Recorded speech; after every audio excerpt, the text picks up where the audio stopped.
Please join me in a pledge of allegiance. Oh my gosh. I know. I pledge allegiance to the flag The of the United States of America and and to the republic which is and one one nation, nation under God, indivisible, indivisible, with liberty and justice for all. Now it's official. Do we want to start with introductions?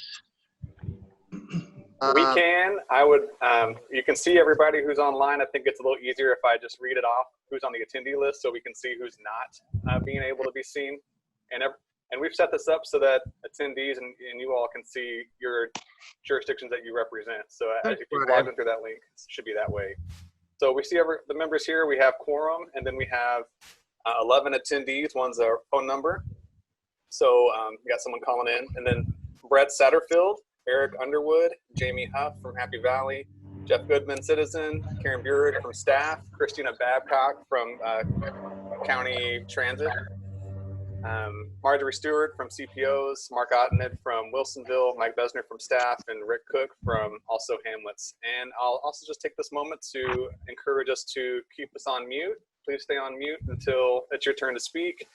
I'll help with saying who has hands raised as we move forward, and I will give the meeting back to you, Chair. All right, now I'm going to give it to Brian because he probably has an agenda in front of him. I do. I was able to get it all put together. Fantastic. Housekeeping. We need to do the approval of the May 7th, 2020 C4 minutes and the July meeting discussion. Oh, no, wait, that's next. Sorry. Approval of the minutes. So moved. Minutes. All right. I got Russ and, Mayor Axelrod, and who was the other person? It was me, Sean. Thank you, Mayor Drinkwine. I appreciate that. Is there any discussions, comments about the notes that we've got? Nope. Nope. All right. By a showing and waving of hands, all those in favor, wave aye. Aye. Anyone opposed, wave. All right. The minutes passed.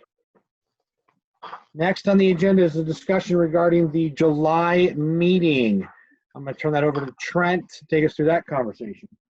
Very quickly, we often cancel the July meeting for a couple of reasons. The first one is usually how close it is to Independence Day. This year, our July meeting would fall on July 2nd. I don't anticipate many of you have travel plans this year. It's a little different as we do things, and we can all access things remotely. However, we wanted to keep to a tradition. I wanted to make sure that we had this annual conversation.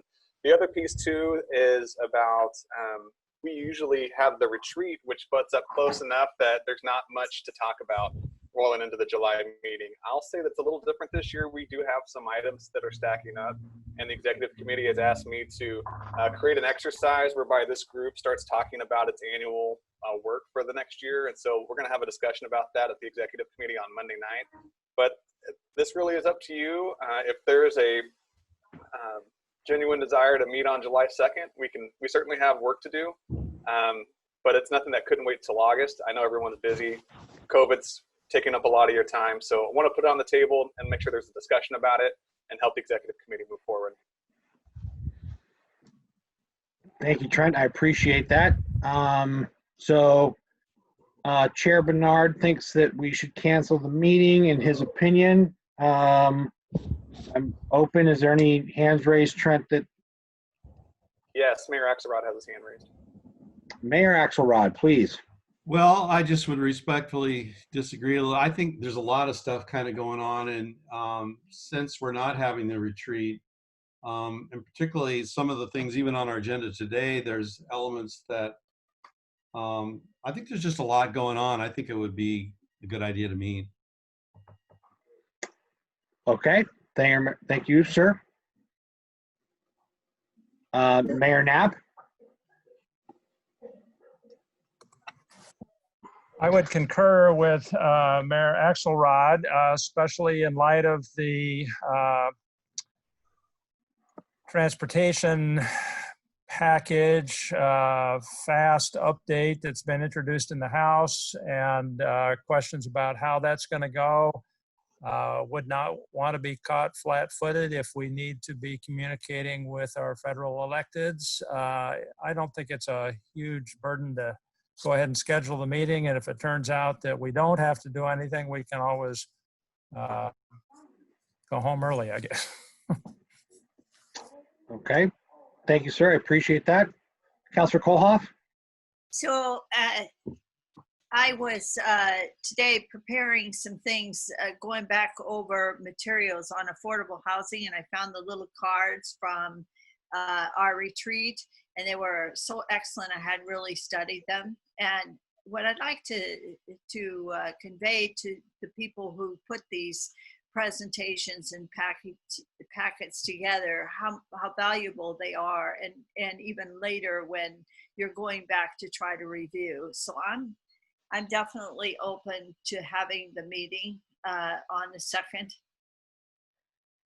I'm just very appreciative of the information. I just had it out with Impact earlier today for the very same reasons, that they just say, oh, well, we got to cancel this. They just don't realize how much information they're giving to us and how they should be listening to them and that relationship. I agree that the retreat is often a time to BS with our neighbors, and we're not going to get a chance to do that. But I do appreciate the materials you give us. Thank you. I appreciate that, Councilor Kohlhoff. I have Councilor Heisey has her hand raised. Thank you. What everyone else said. I would love to not meet. So I guess I would clarify that I don't want to meet, but we should. Is there anyone that's, other than Chair Bernard's thumbs down, is there anyone else that is not feeling a July 2nd meeting that wants to opine?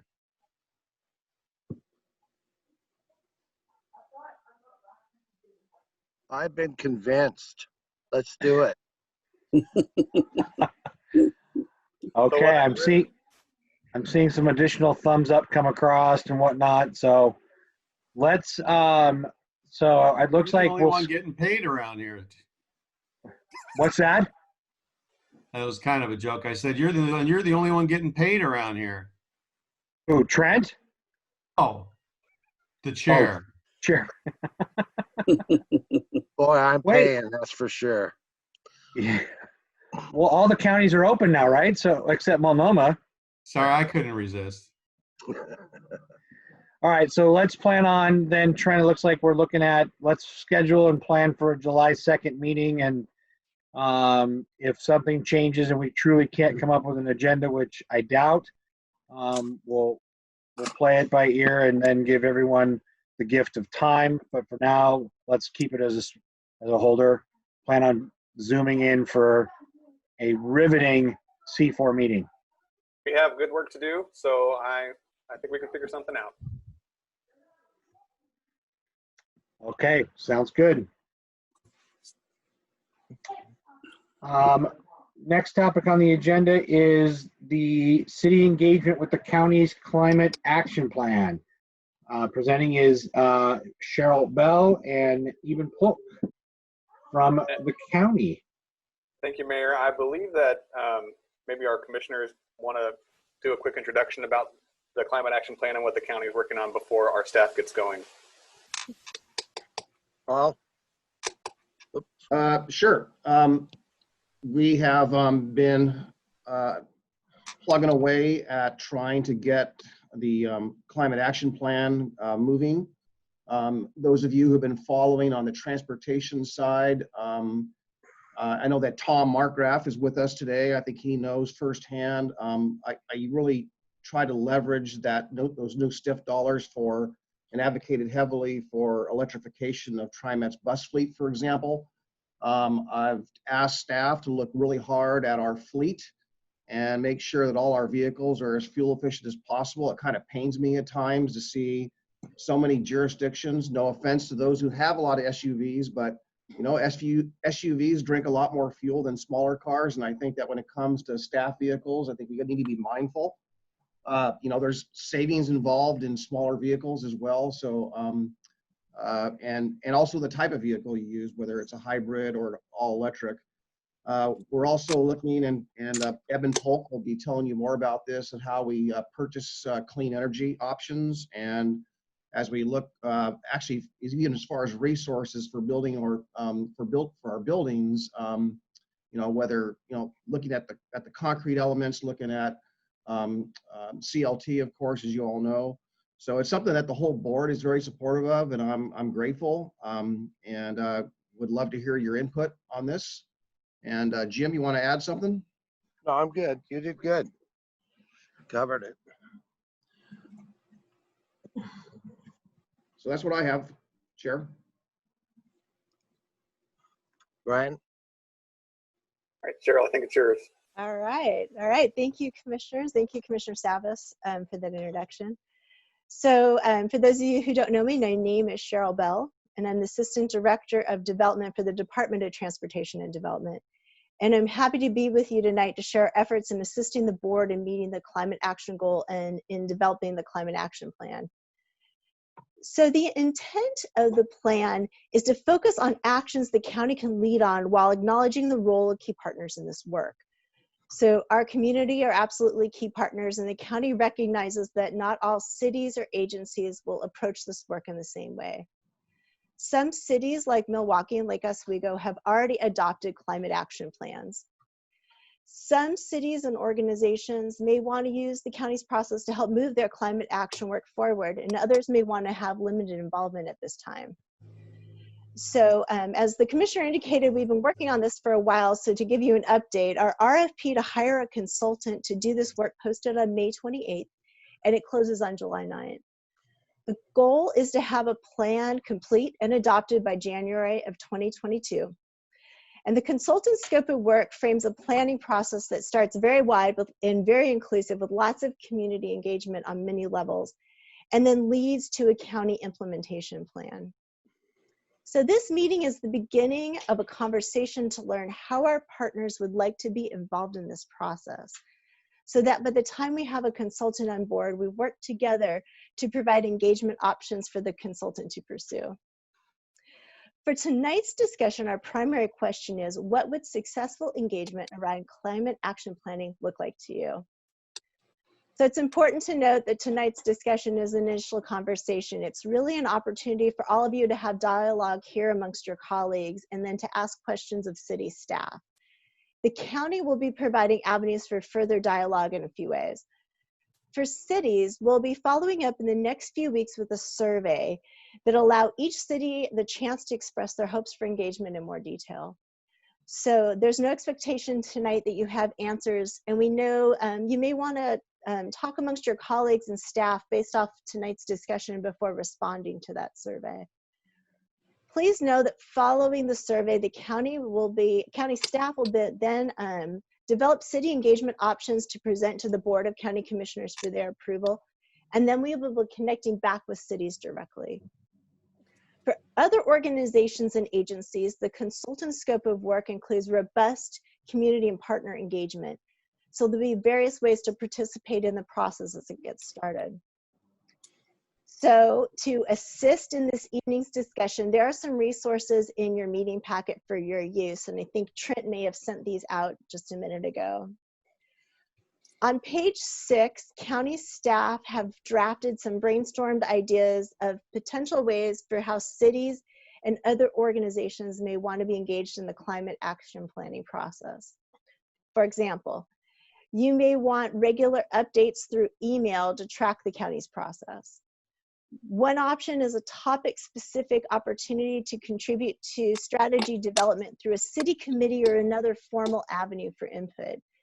Some may want to adopt portions of the county's plan by signing on to relevant goals or actions, or creating city or organizational appendices to the plan.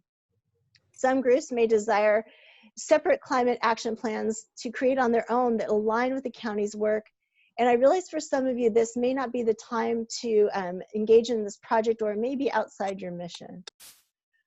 So going back to tonight's main topic, what would successful engagement around climate action planning look like to you? When you consider this, of those options that are on page 6 and that I just kind of highlighted, are there any of those that are of interest to you? Or are there any ways that those options could be changed and that would be more relevant to what you're looking for?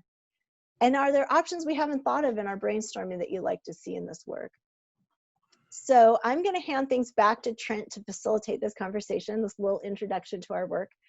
Please know that myself and Eben Polk and Sarah Allison, who are a part of the Sustainability and Solid Waste Program, we're all available to address any questions that may come up and to support the discussion as needed. So with that, Trent, I'm going to pass it back to you. Great. I'm here to watch for raised hands.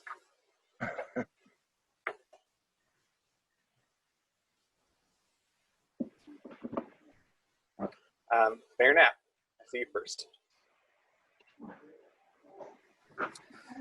Okay, a couple of thoughts.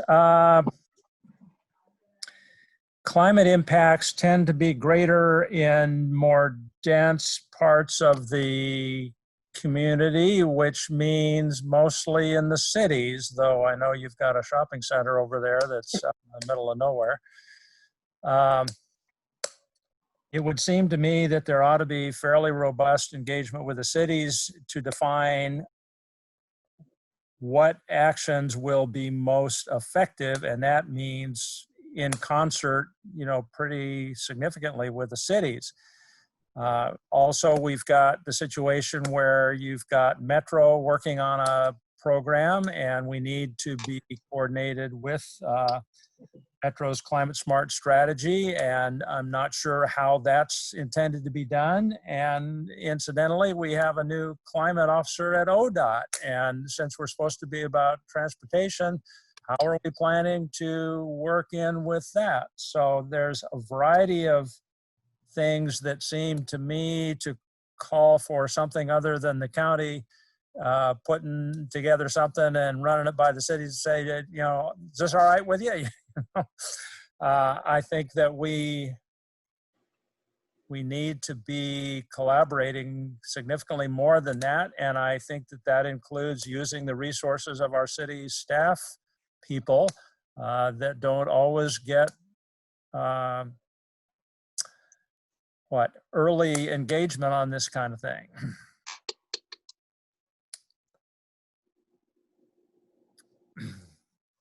All right. Thank you, Councilor Lee and Council President Sherman. I see your hands too. Cheryl, did you want to reply to Mayor Knapp before we jump to them? Or? Well, that was great. That was great feedback, and it's a lot of good information. I know, once again, we're kind of getting ideas of strategies so we can craft those. So I really appreciate your feedback, especially wanting that close collaboration. We are, as part of the scope of work, we did include consideration of other relevant plans, including the climate smart strategies. And now I realize ODOT, I saw that as well, that ODOT just hired somebody to be working on climate action. So I'm sure that'll be part of the engagement as well. And I hope Sarah and Evan will jump in if I missed something there. Thanks. I'm taking a bunch of notes too. People see me looking down. That's what I'm doing. And we're recording. And we're recording, and we got staff on the call, so we're doing it all sorts of ways. Please do utilize the raise hand feature. It's easy to see your hands, but it's easier to see the raise hand feature. So I have Councilor Lee, Council President Sherman, and then Councilor Heisey. Yes, I'm from Sandy. Our mayor wasn't able to come tonight.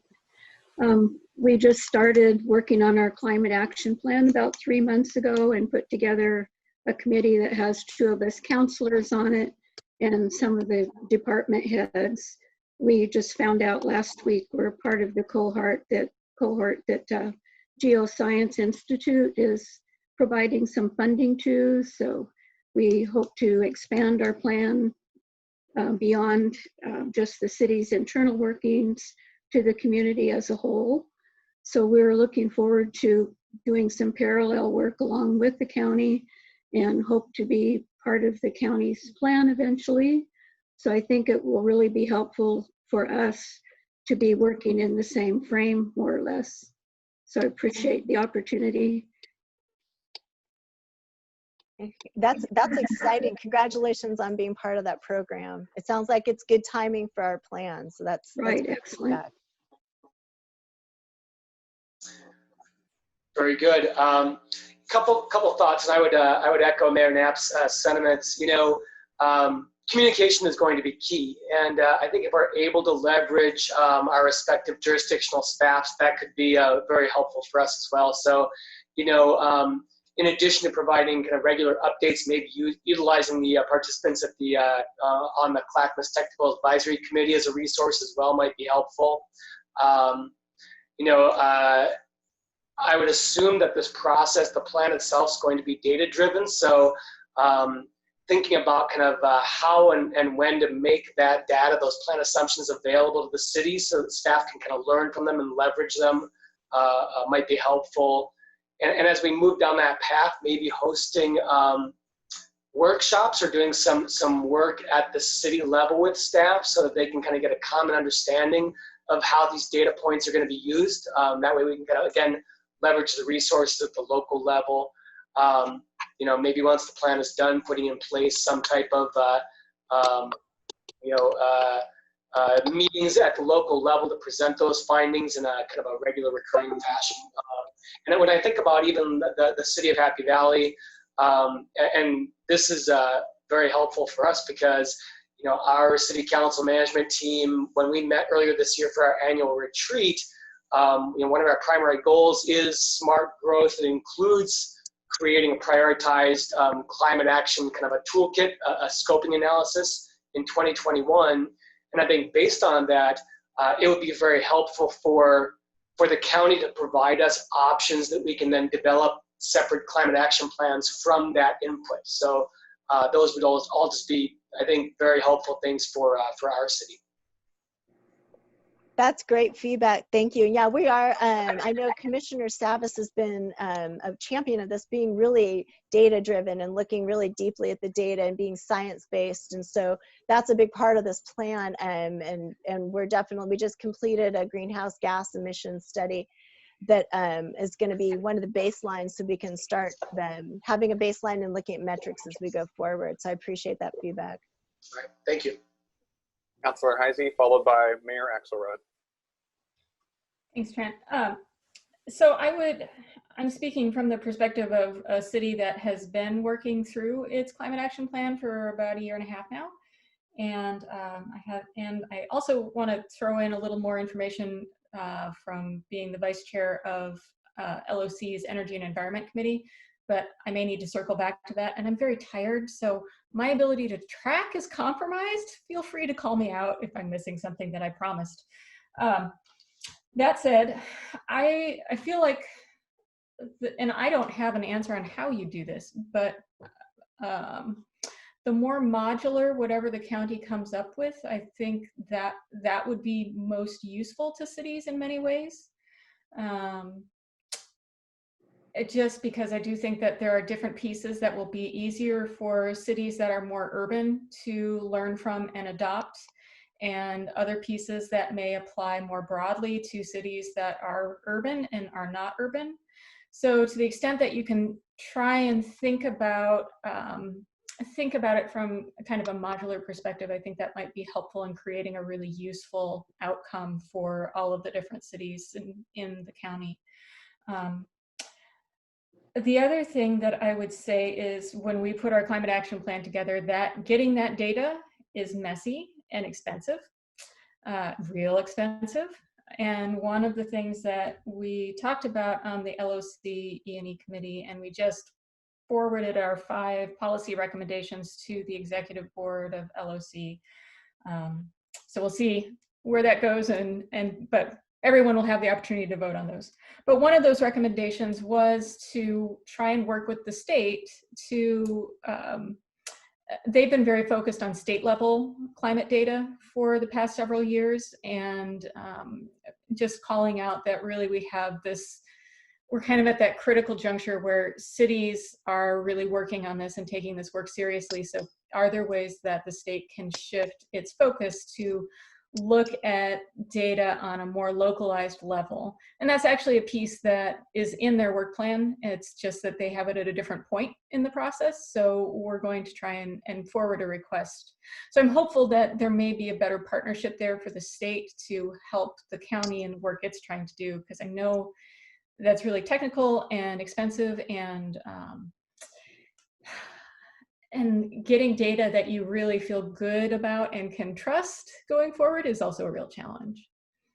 Yeah, that is great information. I totally agree. Yeah, it was tough to get some of the data. We thought we'd get to a much granular level in our greenhouse gas study, and it wasn't available. Yeah. Yeah. And I think the important thing to remember there is that we're doing our best, and we know that this is a problem. So we have to have some sort of baseline from which to measure progress, and just know that it's not going to be perfect, and it'll get better over time. And I would also add that our staff would definitely be open to being a resource for all of this, and I'm sure Evan is well aware of that. I'm sure he's talked with Natalie extensively, and maybe you have too. Yeah, we have, and we really appreciate it, because your plan, like I said, your plan is very far along. So we really appreciate the partnership. Yeah. Cheryl, may I just add something real quick? Please, yeah.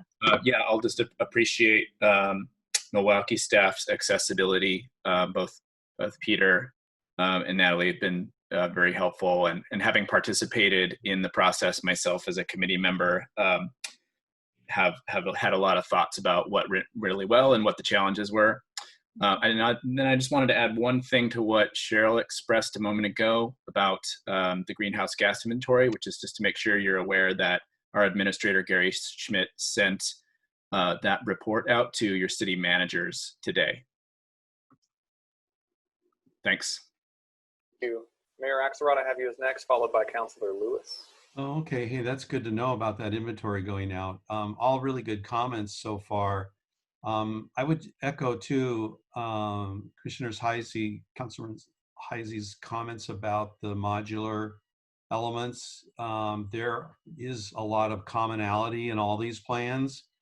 In our specific situation in West Lynn, I've been trying to get an action plan on our council goals. And while we've got very broad sustainability goals in our city, and we have a very active sustainability advisory board with expertise in sustainability and all things sort of climate, it's been a struggle for us coming up with the funding to get certain elements of our sustainable plan going.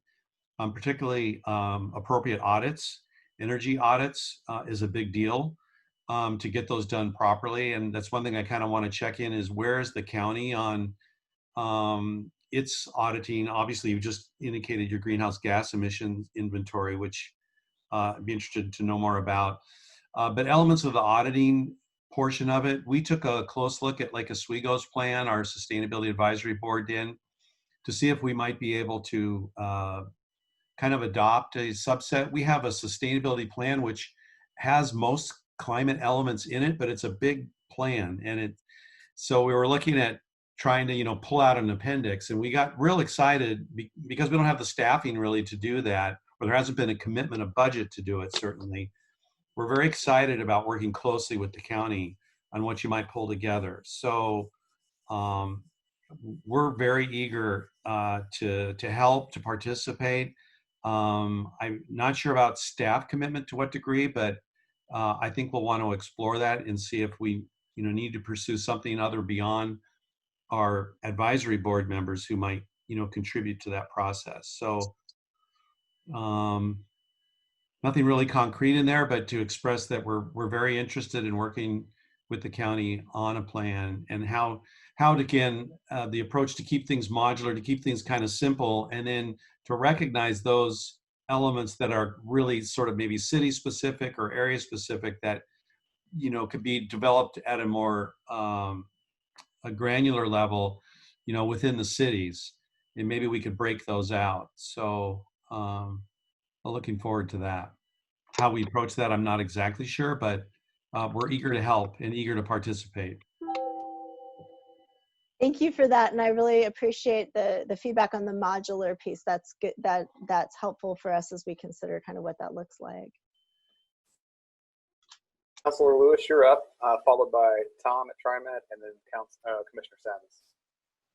Sure, thank you. I'm really excited to see how this body of work progresses at the county level. Wanted to acknowledge that Mayor Knapp was spot on with our climate smart strategy adopted by the region as being important for this to nest into and to inform where the goals and the levers are. The other piece that I think Metro can bring particular both resource and also a body of work already underway is around resiliency and recovery for any adaptation. The resiliency project has been funded in the last budget, and I expect it to keep going forward at Metro. So that's definitely something that should be scoped into the work, is to make sure that resiliency plans align and that you're taking advantage of the resource.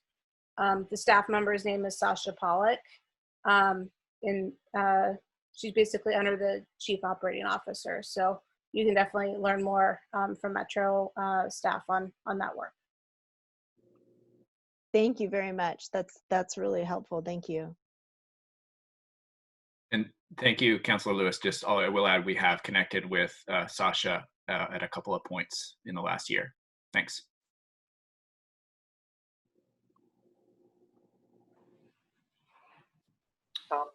Okay.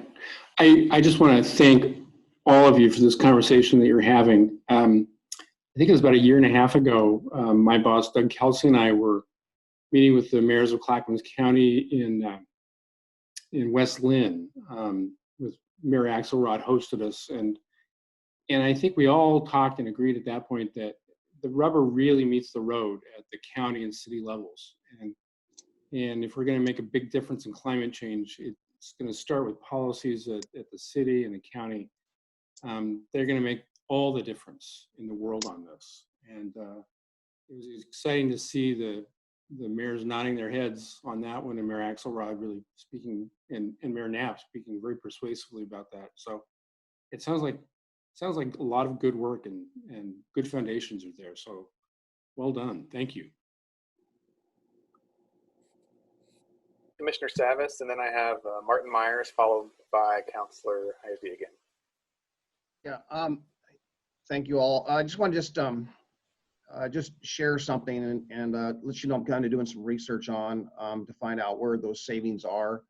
But I spent my background in Clackamas County, my business side, on emissions, vehicle emissions and so forth, and did a lot of testing and product development. And we test, and we use metrics all the time. That's my world, or was my world.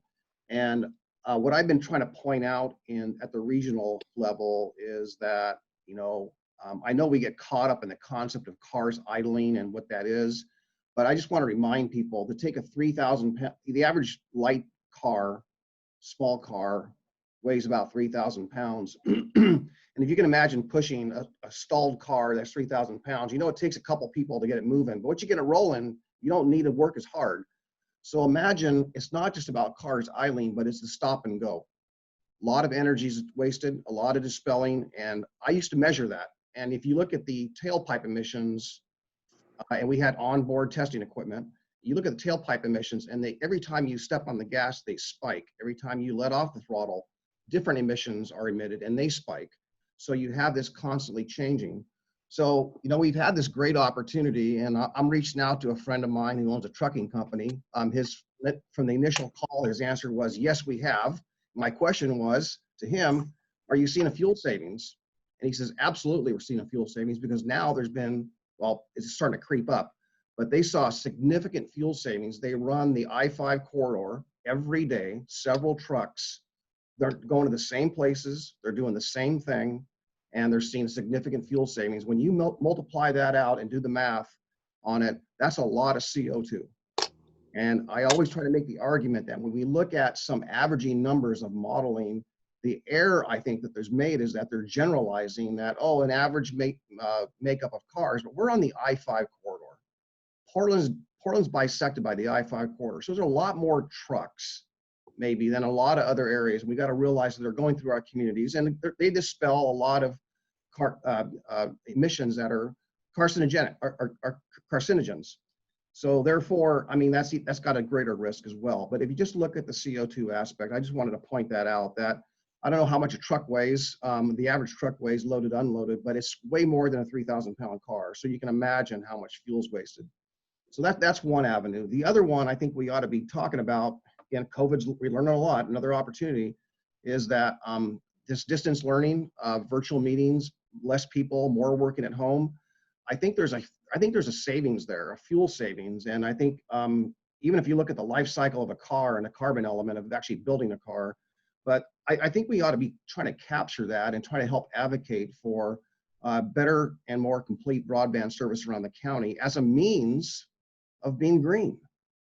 I mean, look at it from the lens of green. The only disheartening thing that I've heard, I think, Tommy, you may have been in the meeting last night, or no, Monday night, with those who sat in the ACT meeting Monday night. Now, I asked a question, and our transit representative from our committee, Andy Howell, she responded to my question, and that was with social distancing. What are the impacts to bus? And her response was that they probably need to have more buses because they can carry less people with 6-foot distancing. And so therefore, temporarily, we'll see until there's a vaccine or a remedy to this. We'll see maybe if there's as many people moving, and we get back into the mode of moving people and people are back to work, that there might be somewhat of a need for more buses or more fuel being burned in that element. But I think it may be outweighed by others. I don't know if Tom has anything to add to that level, but that's just a short-term concern. But those are my only two adds. I think there is a huge opportunity for greenhouse gas savings with more people working at home or with greater broadband service. Thank you. Well, if I could respond to that just a little bit, I wish I had some of the answers. I'll tell you that. I'll tell you, they're talking now about on transit 3-foot distances, and that's if everybody's wearing a mask. And just in case you don't know it, we now have stockpiled 1 million masks, and we've got another 1 million coming in a couple weeks. We're going to start issuing them out. So hopefully, when things start to get normal again, people will be riding transit. But I don't have any answers. It's a brave new world, isn't it? Thank you. All right, we have a pretty big list coming up, and I'm just going to read off the list of 5 that I have right now. It was Martin Myers, followed by Councilor Heisey. I see Councilor Kohlhoff's hand up there as number 3, and then Mayor Axelrod. I have you there too as number 4. So it's pretty clear that most all of this work is going to be done in the urban areas and in the city areas, but I do see a county rural and unincorporated angle to this, specifically the rural areas. And I'm wondering, as things get hotter and especially as the county becomes more dense, whether or not there are reasons to look at field and forest management, specifically forest burning, as having impact on adjacent neighbors and the community. If I have a pollution problem in the county, it's because of a neighbor within a half mile or so burning on a particular day. It's kind of a micro level impact of this. So it's just to throw it out there as a possibility of something to look at in climate change, whether any of the current allowed practices will need to be curtailed, or the times and the locations of the burns might need to be thought through as the climate impact of what's coming at us comes more to the fore. Thanks. Thank you for that. We were really specific in the scope of work that this plan needs to address both urban and rural, and including the fact that we do have significant farm and rural land. So I really appreciate you highlighting that, and that is something we've asked the consultant to consider. Thank you. I'd add herbicide spray too to that, but I don't think the county has a role in that. Most likely it's not going to happen on the state or federal level. Before we move on, I want to just comment. I'm sure county staff is excited about the technical excitement that we have here. The question was also about city engagement. And so any comments on that point too, just as we help moving along. So I have Councilor Heising next, followed by Councilor Kohlhoff, and then Mayor Axelrod. I'll just say quickly, because it is not speaking to your question, which is a good one, Trent. Just that those partnerships, one of the ways to think about this plan, I think, would be whether or not there are partnerships between the urban and rural folks in the county, because it's true that a lot of the places where we will see the greatest gains or losses in addressing carbon are in the urban areas. But you know, if there may be economic opportunities to have real partnerships with rural areas that can do some carbon sequestration work or planting or what have you, that is much harder to accomplish in a built-out environment that still helps to achieve climate goals that the urban areas have set.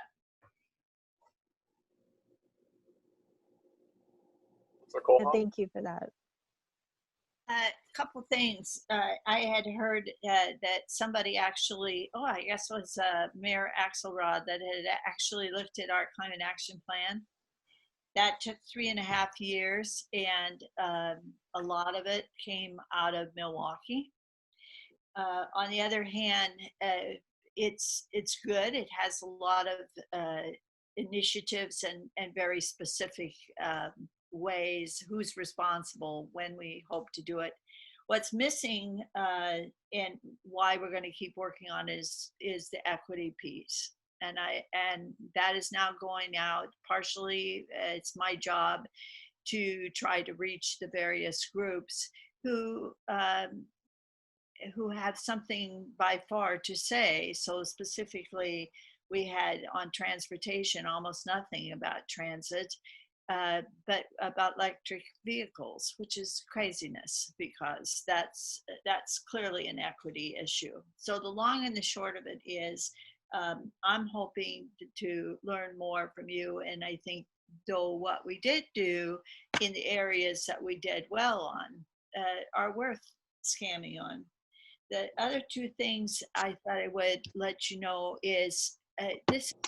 I guess it was Commissioner Savas that said we need to be aware about the broadband access. That was the #1 question in Lake Oswego with the start of COVID, that it is not true that our population is just loaded with people with Wi-Fi. That was not true, which made for a complete debacle in terms of people connecting up to get food, to do whatever services that they needed. So that was super illuminating. And the third thing is, I would really like to see us in the future, all of us, to have at least some Zoom meetings. I gotta tell you, it's hell on earth when I come to C4, because I'm coming from North Portland to Oregon City. That's a really hard commute, and I can't be the only one that would appreciate not having to make where this isn't terrific, but it's not terrible. So at least consider that even when we do go to more normal times, and I believe we will, that we maintain some of these Zoom meetings for either the bad time of day or the long distance. The 7:30 a.m. I'll just note that the city of Sandy has begged me to go back to in-person meetings. They like the drive. And for Mayor Axelrod is next. Yeah, this will kind of get to a city-related matter. I was curious if you could kind of remind us where we're at in terms of the county's resources toward the climate action work. What are the assumptions there? Have you what's the set aside for the plan? Are there grants, or are there other resources that we need to go at after to kind of help us put this together? Are you going to be looking to the cities financially, which are, tight? So I'm kind of just curious what the assumptions are around funding for this work. Sure, I can address it a little bit, and then if Eben I know is here, he can help me out. We have the development of the plan is funded. We have that funded in our budget. That's something we've been thinking about for a while, planned for, and have taken care of. Where we go from there is, the plan is developing strategies and actions to address climate change. And from there, we're proposing that we develop work plans. So the Board of County Commissioners will bring forward recommendations, work with them, and then they'll set a work plan for staff in ways that we can work on these issues. And then each department can take different issues that are relevant to their work. How we fund those initiatives coming out of the plan, that we don't know yet. We haven't identified dollars for that. I don't, Eben, is that a good summary of where we kind of are with the planning?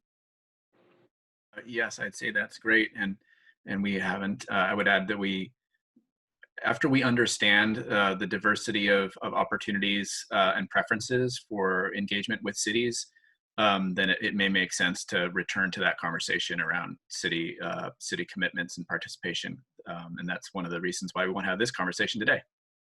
Yeah, and that's one of the reasons I want to remind you too that we are going to be sending for cities, we'll be sending you a follow-up survey that'll allow you to kind of put all these ideas together and share them with us, and we're going to be using that for follow-up. So depending on the strategies that come out of that, then we can then we'll have more opportunities to dialogue about what comes up, and then where those opportunities, you know, how robust it is in using, I've heard a number of people say they have staff that may be interested in supporting us too, so we can explore that together. Yeah, I didn't get the timing. I think you mentioned the survey and I missed the date. When was that survey going out? Because of COVID and we're working on reentry, we're committing to the next couple of weeks. We don't have a firm date yet though, because yeah, a lot of our fabulous public and government affairs people like Trent, I'm doing the Brady Bunch. He's on this side of me. Are pretty deployed right now on COVID response. So I want to make sure we give them the room they need to get the survey in.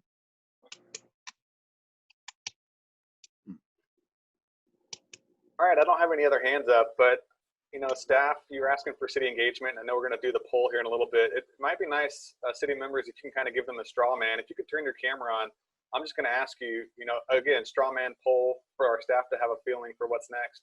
You know, whether you want high level engagement, low level engagement, and just you kind of wave at the screen or wave at your camera if you want to turn your camera back on. I'll give that a second. But in general, if you're a city, do you want, you know, high level engagement from county staff as they move forward with this, and just kind of wave at your screen to get a straw man there?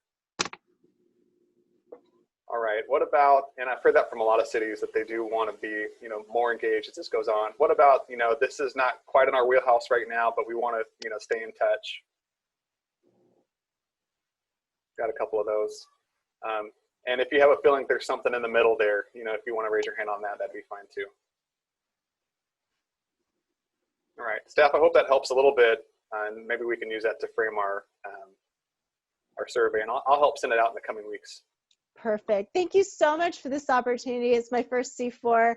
It's nice to meet all of you. I really appreciate the time, and once again, we'll be sending out a survey, and if you have questions on that, please feel free to reach out to us. We'd love to discuss this more. All right, thank you, everybody. Have a good evening. Thanks, folks. Thank you. Co-chairs, this back to you. Thank you, Trent. Appreciate it. Great conversation. We'll move into the County Transit Development Plan update. I believe we've got Karen here to walk us through it. Hi, Karen. Hi. Well, and Trent, I'm hoping that you'll also be able to bring in, it looks like Christina, and as well as Brett. So, happy evening. Good evening, everyone. I'm really excited to be here tonight to talk with you about the Transit Development Plan. I think this is something that we have been talking about for, you know, a couple years now, even. And so now that it's underway, it's pretty exciting. So tonight, I do have Brett, who's the project coordinator here at the county, and he'll be helping out with the presentation, as well as Christina Babcock. And she is the transit coordinator that's with social services. And she is going to touch at the end of the presentation on a few items related to the shuttle programs that are beginning to be planned for, as well as the STIF, that's the State Transportation Improvement Plan, Fund Plan update. So I know we don't have too much time, and I think that I will just go ahead and jump into my presentation, and I can share my screen, right, Trent? I can do that. Should be able to, yep. All right. Okay, so I think everybody can you all see my screen now? Yep. All righty, let's see if I can figure out how to move it forward. This is always fun. Okay, there we go. So first of all, as before we start off, I want to recognize that yes, we have been in a very unique experience for the past few months with COVID-19, and it definitely has impacted transit significantly. But we want to recognize a couple of elements. And first of all, the work that we've done so far, we have been able to pull together our project team, both the project team as well as a project advisory committee, and we've been able to meet. So we've already had our first meeting of the project advisory committee. For our public outreach plan, where we had planned for in-person events, we're transitioning those events into virtual outreach. So the next point, though, and I know everyone knows this, is that COVID-19 will impact ridership and fare revenue and tax revenue, and we acknowledge that. But we really want to focus on the fact that the transit development plan is a long-term plan. So we are moving forward as we had anticipated with the scope of work. And so while there might be some delay in revenues, we really want to be able to have a plan together when things recover. So a few of the project goals around this plan. The intent of the plan is to be able to guide investments, and especially those investments that that support House Bill 2017, which created the statewide Transportation Improvement Fund. So you may be familiar with this, but this was a process upon which they in HB 2017 had created an employee tax. And so everyone is paying for transit. And those funds can support planned projects. So in our project, we are really looking to identify connections where there is no service in the county, to create a coordinated vision for transit, and then also to really identify some actions that will help us improve transit use. The project itself has two different study areas. We're looking specifically at how we can make recommendations that will improve transit within TriMet service area. But we also, the other study area is the area in unincorporated Clackamas County where there is no transit, and that is between transit providers. So what will be in the transit development plan? The transit development plan is going to include a variety of elements. So as you may expect, it will have a vision. It will have goals and policies. We are going to do analysis, and actually a fair amount of analysis has already been done with regards to the level of service, and we're looking at future service opportunities. And ultimately, we want to be able to prioritize some of these transit service needs. We will be looking to figure out how to measure the way to ensure that transit access in the way to measure how transit access is in for future development. So we want to understand future developments. We want to be able to have a monitoring program, and we also want to understand some land use strategies that can help support transit. Where we are in the project. So we have kicked off this project. In some ways, the project started just kind of at the right time. We began in earnest in January. And since January, we have been working on the public engagement plan, and we've been able to pull together a couple of key memorandums, one related to existing conditions, and the other we're starting to frame up the vision, goals, and objectives for the project. And so right now where we are is undertaking a needs analysis. And I'm going to be sharing the results of some of that needs analysis with you this evening. And then we'll be talking about how we're also going to do public engagement to make sure that we're capturing, all the known needs that are out there. As a part of this project, we are doing kind of significant public outreach at a variety of different levels. So I think I touched on the fact that we have a technical advisory committee, a project advisory committee. So on that technical advisory committee, each of the existing transit providers sits on that. So it's a really good way for us to coordinate. On the project advisory committee, we have a diverse representation, and there are some transit providers that do sit on that, but we also have different representatives from different groups across the country, not the country, the county, to provide their various perspectives. We have an active project website.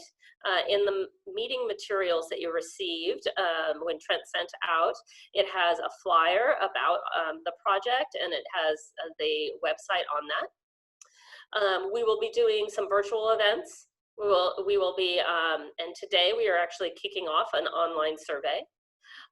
So we will be going to the Clackamas County Planning Commission. We will be coming back to you, and then ultimately we'll be going to the Clackamas County Board of Commissioners. So to be able to talk a little bit about the existing transit service, I am going to hand it over to Brett for the next couple of slides. Yes, thank you all for letting me come talk transit with everyone. So Clackamas County is quite unique in our region. We actually have 7 different transit providers offering service to people throughout the county. These are the Canby Area Transit, the Clackamas Community College, which provides an express shuttle between the Harmony campus, Clackamas Town Center, and the Oregon City campus. The Clackamas County Mount Hood Express, which goes from Sandy up to Timberline Lodge. Sandy Area Metro, South Clackamas Transportation District, which serves the area around Molalla. South Metro Area Regional Transit, which provides transit around Wilsonville, and TriMet as well. And throughout all this, there are 46 fixed route bus, shuttle, and light rail and commuter rail routes in the county. 18 formal and informal park and rides. There's also paratransit and on-demand service. And there are other programs that complement these fixed route services.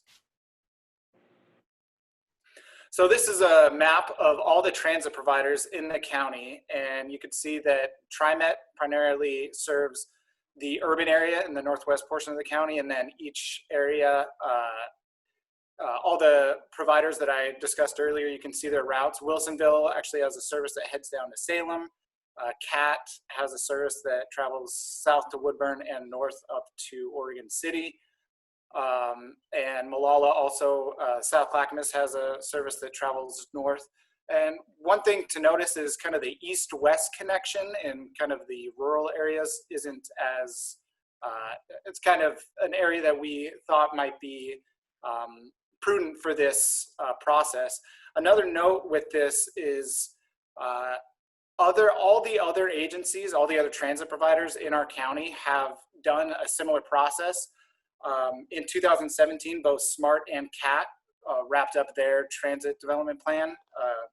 And just recently, both SAM and South Clackamas Transit District are finishing up theirs. And so with that, also TriMet is working on their pedestrian plan, and the Clackamas Community College is finishing up their shuttle plan.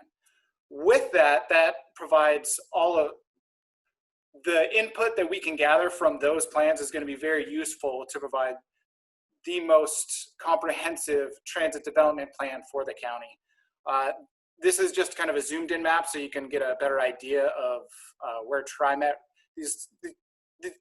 these maps show where all the lines currently run within the county, and so you can get a pretty good idea. You can see right now kind of the east portion of the urban growth area in Happy Valley and Damascus is kind of lacking. And so these are areas that as we move through, and Karen will talk about this in the needs analysis, these are areas that will be kind of highlighted. So the vision statement for this is to provide a to provide guidance for an equitable, safe, convenient, and connected transit network throughout the county that will support the health and well-being of individuals, communities, the economy, and the environment. Which moves us to the goals of this project, which are to enhance connectivity. The next one is actually pretty prudent to recent events throughout the country, prioritizing equity as well as health and safety. Promote sustainability as far as transit can provide a more sustainable way of getting around, and improve customer experience and mobility. And with that, I'm going to pass it back over to Karen to discuss more on the needs analysis. And so one of the things that I would also say, again, is in the materials that Trent provided to you, there is much more detail about each of the objectives under these different project goals. So really the kind of the meat of the project has to do with the identification of needs. You know, what type of needs are there out there to connect our different transit providers? What are the needs to improve service? And the pathway to be able to understand what those needs are is we developed an existing conditions memorandum, and that memorandum, the full memorandum, can be found on the website that has a lot of really good details. The consultant team that we're working with, so we are working with a consulting team on this project, and they have also done an extensive amount of background information. So they reviewed, and Brett touched on this, they reviewed the existing plans of the different agencies, and each of those bring forward different ideas and different types of needs that they've identified. And those needs being needs outside of their area and potentially connecting across the unincorporated Clackamas County area. And so the other way that we'll be looking to identify needs is through outreach. So tonight, what I wanted to do is just highlight a couple of the needs that actually have been identified to date through this existing conditions work, as well as the draft needs analysis, where they really have done some review of our systems to be able to help us understand really where are the gaps and where are the places that we really need to improve our transit service. So the first thing is they looked at areas that were actually lacking transit service altogether. And a couple of the places that really popped out had to do with the connection of Highway 212 to Damascus and Boring. Looking at those connections from Damascus to Gresham, as well as Happy Valley to Gresham. As Brett had said, there is no transit service there right now. I think C4 has actually talked quite a bit about the fact that there isn't a connection between Oregon City and Westland and Tualatin and connecting down to Wilsonville. And another place that has been identified where there is no transit is along Highway 212 between Estacada and Molalla and Woodburn. So, and then there are some communities, such as Estacada, where you can get there by transit, but you actually can't get around. So they also identified a couple of key communities that don't have transit access within the community. Another piece that was looked at actually was how do you actually access transit? And so there are some key places that, with regards to pedestrian and bicycle access of transit. Now, Brett also commented that TriMet is doing an extensive study of pedestrian access within its TriMet district. So we were focusing a little bit more on the rural areas, but there are rural highways and other places along highways that there is not good pedestrian or bicycle access to the transit stops. There's also places where we have underrepresented populations that live in greater proportion, and they don't have access to transit. So places such as the outskirts of Oregon City, Canby, Eagle Creek, in Happy Valley, and Damascus. Another element that was looked at closely in these memos is actually access to jobs, and looking at how we have transit or we lack access to transit related to jobs. So a few of the key employment areas, Gresham, Washington County, actually 4 of the top 10 employment locations for Clackamas County residents are in Washington County. as well as Wilsonville, are not accessible from other areas of the county. The Clackamas industrial area, it is not significantly served by transit. There are places that are expected to grow, kind of our future urban areas near Wilsonville or around the Stafford area, Oregon City, and Damascus and Boring. Those are also areas that don't have transit. So with that, there's regional corridors that are also missing transit. So we touched on Highway 212 between the Clackamas industrial area and Damascus and Boring. Interstate 205 between Westland, Tualatin, and Wilsonville, as well as Oregon 211 between Molalla and Woodburn. So those are some key transit needs. So another thing that was really looked at was what areas of the county have that are currently transit supportive. So when I say transit supportive, they really have the land use densities that could support transit usage. And we have areas like that in Clackamas County where there currently isn't good transit access. And that would be, we touched on that before, Clackamas industrial area, areas in West Lynn, Southern and Western Oregon City that don't have transit, areas near Damascus. So that's one of the things that we were looking at. Another thing that we looked at was service span and frequency. And so there's many different layers when you're looking at what kind of transit needs are. So one of the things that really popped out was the fact that there's limited weekend service outside on the inter-community routes. So those things that are connecting places like Wilsonville or Canby or Molalla, there is not much weekend service. Another identified need is just service hours per capita and the ease of the use of the system. So we looked in areas in the TriMet area and figured out where there needed to be or could potentially be increases in service span, the length of which that service was available for people to use.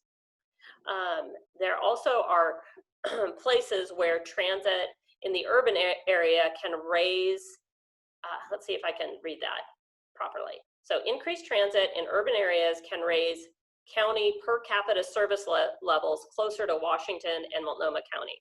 So what that point is saying is in the analysis, in the memo, we did some comparisons of what the service levels were in Clackamas County in comparison to Washington County and Multnomah County. And the service levels were lower in Clackamas County. And there are ways that we really can increase that transit service in those urban areas. One of the things that I did want to highlight in the report is our rural areas are better served than rural areas in Washington County. And a lot of that is credited to the really good work that the existing rural transit providers provide. So we are in the rural areas getting a better kind of level of service, but there's a lot of areas that still don't have service. So another kind of theme that popped up, and it's under this category of ease of use, but there's not a common fare system, and there's not all of the providers use real-time vehicle arrival.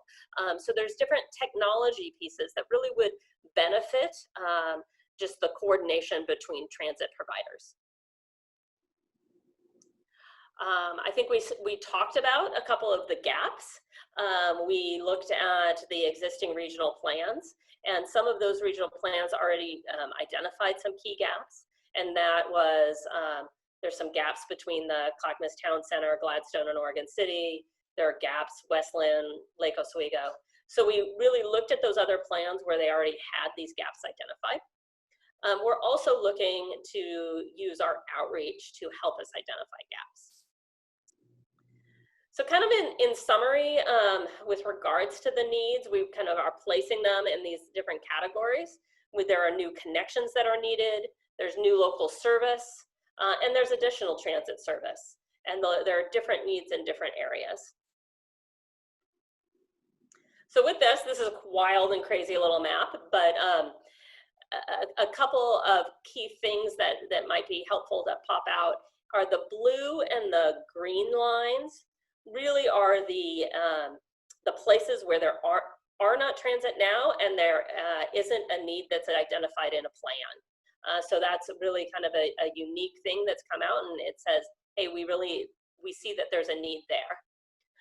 The red arrows are needs that are identified in other plans. So that's kind of like those needs have already been identified, but we want to be able to kind of carry those needs forward within our planning process. There's a very light yellow. I don't know if you guys can see it. That's kind of where the existing service lines are. And then that was kind of a zoomed in version. This is the broader county-wide version. And so that's where you can see that there's the need along 211, where there currently isn't any service, transit service or access right now. Let's see. So a couple of the next steps that we have is during the summer, we're going to be doing public involvement. And like I had mentioned really briefly, we actually today we're kicking off a survey, an online survey that we're hoping that we'll be able to use your help to push out and be able to get as many people as possible to participate in that survey. We're gathering feedback from our TAC, our PAC, from groups like you, like C4. And from that outreach, we are hoping to pull together our final, finalize that list of prioritization and identify really what kind of enhancements are needed to address those needs.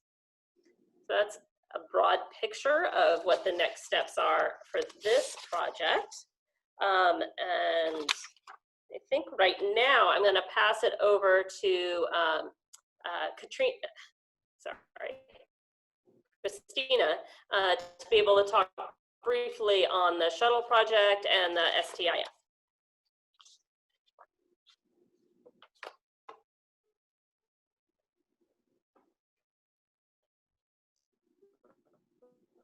Christina, you might be on mute, or if I need to move your. Christina, are you there?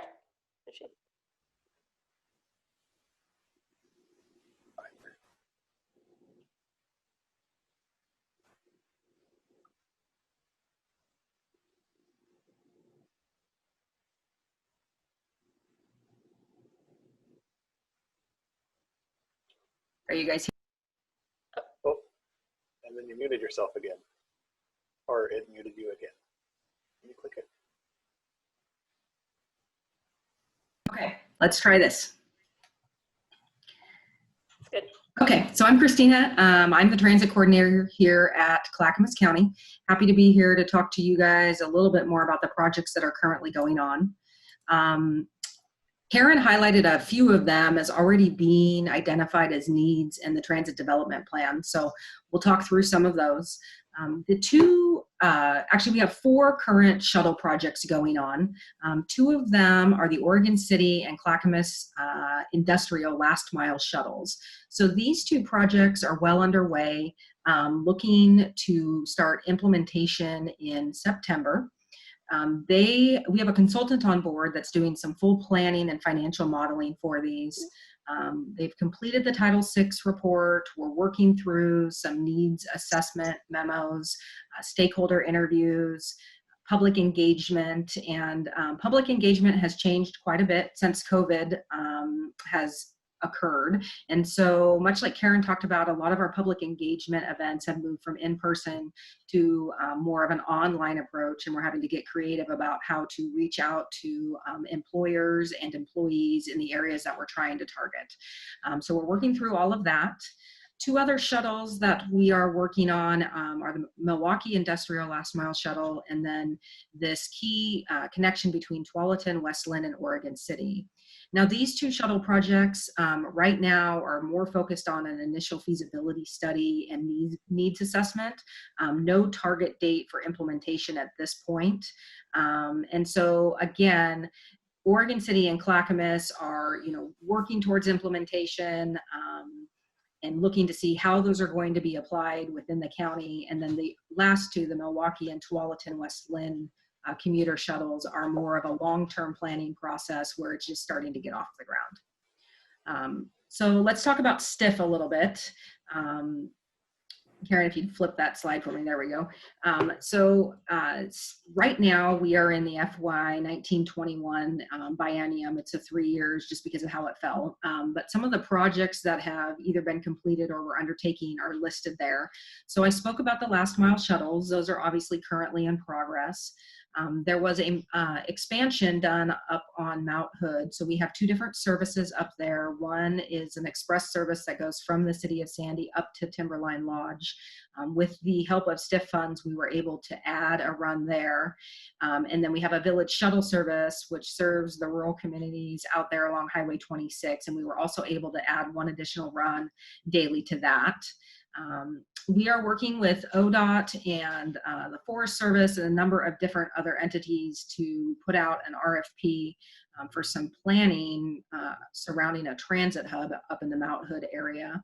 The RFP is still being finalized, and again, with COVID stuff, there's some delays on that end, but we should have that RFP published here in the next couple months, and looking to bring a consultant on board to address that. Clackamas Community College, it was noted that they have an express shuttle. They were able to add fall service and summer service to better serve the needs of their students that take evening classes. And so ridership numbers have come in, and they were promising, and we're hoping that as CCC opens back up, which has been decided they won't open this fall, but as they open back up in winter term, hopefully, we'll continue to see increased ridership on that program. So moving into FY 22 and 23, the county needs to submit another plan looking at, additional projects and how we're going to move forward. So right now, Karen Burig, myself, and then Teresa Christofferson, who works in social services, are kind of undergoing that planning process. And what we're looking to do is obviously continue to seek funding for the services that have already been implemented, right? So the Mount Hood Expression and Mount Hood Express expansion, as well as these last mile shuttles. Potentially look to move forward with additional funding for the 2 last mile shuttles that we're doing initial planning for right now. And then look to kind of make some broad-based projects that can address what we find in the TDP. So the timelines don't add up perfectly, or don't match up perfectly in terms of where the TDP is at and when it will come full circle and bring final recommendations versus when we have to submit STIF plans. And so the broad-based approach is going to focus on targeting, needs identified in that TDP, further evaluations of services for rural partners, interconnectivity between small transit providers, and things of that nature. So that kind of gives a high-level synopsis on where we're at with current STIF projects, shuttles, and then where we're going with STIF. So with that, I think I will go ahead and stop sharing my screen. We're here to, be able to, if you have any questions about these projects. We are hoping that we'll be able to partner with you and be able to send out the information and the link to our survey, which is really designed to collect ideas from people about the needs that they see in their communities related to transit, and really the needs that are there for connecting our transit providers together. So with that, I'm gonna stop talking and I'm gonna let Trent manage the questions. Thanks. So I have Commissioner Savis up first. I saw Councilor Morrison put his hand up and put it back down. So I'll have you as a tentative second, and then Mayor Hodson. Well, I just want to thank staff. Karen and others had to kind of put up with me for a couple of years because I was kind of chomping at the bit to get a study like this going. And it originated, the concept for Clackamas County, that is, it originated out of the STIF meetings after HB 2017 passed. We got some extra transit dollars. What I had asked at the regional table, the STIF committee, was that maybe the TriMet or the region could look at, in partnership with all the transit agencies, a region-wide level of service study similar to what this is doing here. And it ideally would point out where to the region where there's service, where there's not, where the areas are either underserved, not served, severely underserved, and so on. So I just want to just number one, thank staff for the, the work thus far and the plan to go forward. But more specifically to the members at C4, it seems like every year, especially at the retreat, this issue of transit or lack of transit comes up from a number of the cities. And I know that the last person that approached me on it about a year and a half ago, I think, was Councilor Kohlhoff. And so we know we have these areas where we desperately need service. And I think those maps display that. But I won't say now per se, but during the course of this work and subsequent presentations from staff to C4 is your opportunity to the cities and our other partners in the rural areas, hamlets and villages and so on, to give your input. So I'm hoping that you can engage because this is our best opportunity at this point. That's all I have. Thank you. Yeah, Karen, thank you. Great presentation, but I'm a little confused because when we heard an update from you guys a couple of months ago, and I had in my notes questions to ask because there was nothing about the Tualatin shuttle between Meridian Park, which is, by the way, one of Tualatin's largest employers and is in Clackamas County, and Oregon City, specifically at the Veterans Hospital. And I was told in a follow-up with other people that they were running a service there now twice a week. You're showing it as in still development stages, and my understanding is Tualatin Shuttle is going out there on not a regular basis, but on some kind of a coordinated schedule. So can you number one, clarify, and number two, my understanding is that it's further along than what you're alluding to in your presentation, in so much as the Tualatin Chamber of Commerce has really been pushing that, and I understand they've been looking for alternate sources of funding to make that happen on a more, let's say, 5 days a week type schedule. So can you clarify that for me? Yeah, I definitely can. So there is a shuttle in Tualatin that serves Tualatin. But the planning work that we'll be doing, and I'm sorry if I kind of stepped on top of Christina, she might be able to answer better, but we're looking more at the connection between Oregon City to Tualatin, not within Tualatin. So it's looking at a different area. And so I don't know, Christina, I don't have a whole lot of details about the existing Tualatin shuttle, but this one really is serving that area kind of from the Oregon City hub and how we can connect people that live in Westland then onto Tualatin. Well, currently, now let me interrupt real quick here before we hear from Christina. Currently, we are running from Meridian Park to Oregon City. That's my understanding, and they're running it. My understanding is twice a week is what their goal is. Now, I don't know, and I'm going to believe me, tomorrow morning I'm going to follow up on it because my understanding was it was a lot further along than what your presentation showed, and so I want some clarification on that. And if it's not, it's not. I mean, I can't wave a magic wand and make it happen. But I know it's been a priority of our city council to really establish a better route, a more consistent transportation route between Tualatin and Oregon City. And primarily, our focus has been on the Veterans Hospital, but it's also overall and just trying to reduce the congestion along Borland Road and allowing people to get into the Meridian Park, where there is then TriMet service stops, and from there can take you all the way to wherever you want to go, really. So I think that's great information that you're bringing to us that's really helpful and that we'll incorporate as we move forward with the study that we're doing. So that's kind of how Mayor Hodson, followed by Councilor Heisey. Thank you. Karen and Christina, thank you for the presentation. One of my points is already kind of covered with the survey piece coming out. I think that'll be helpful. How long is that survey going to be open? It's going to be open for 4 weeks.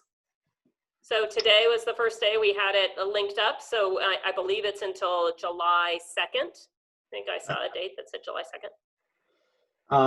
One thing I didn't catch maybe was, well, one piece that I'm really glad to be looking at is the seamless transfers. So like, when CAT ties into, SMART or into the South Clackamas group, that a rider is able to just move along and things move seamlessly, I think will be great. And also, one thing I didn't hear was and I think this has come up in the past, was conversation about just overlapping of jurisdictions. So, for example, I know one of the things we've talked about here in Canby is being able to run a CAT bus from one of our hubs, maybe all the way right into Milwaukee to the Orange Line, and be able to drop off riders right away to be able to then connect into Portland that way. Right now, I think to do that, it's a stop in Oregon City. They have to change buses and then go into the Orange Line because it's just kind of, I don't want to say territorial, but that's just the way it's kind of linked up. And my understanding is, being able to do that is maybe an agreement with TriMet or what, so I don't know those details, but that's something that I think would be really great, as we've looked at being able to, in Canby, we connect down to Woodburn, which then connects down to Salem. We're able to, again, create those daisy chain effect into bigger transportation hubs like the Orange Rail.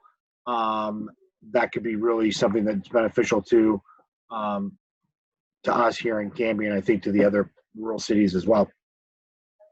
Great, thank you.